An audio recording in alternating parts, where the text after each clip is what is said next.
Γεια σε όλους.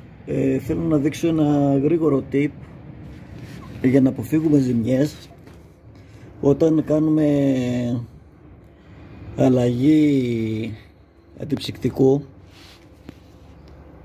Τα περισσότερα αυτοκίνητα έχουν μία βάνα όπως αυτή εδώ, που όταν την ξεβιδώσουμε φεύγει το αντιψυκτικό από εδώ πέρα και αδειάζει το κύκλωμα. Επειδή αυτή είναι πλαστικά, είναι λίγο ιδιαίτερη και ζορίζει, ας πούμε, και υπάρχει κίνδυνος να σπάσει, και άμα σπάσει δεν υπάρχει ανταλλακτικό, πρέπει να αλλάξετε το ψυγείο. Προτιμότερο είναι να βγάζετε το κολάρο, να βγάζετε το σφιχτήρα αυτό και να βγάζετε το κολάρο. Αυτός ο τρόπος είναι λίγο πιο...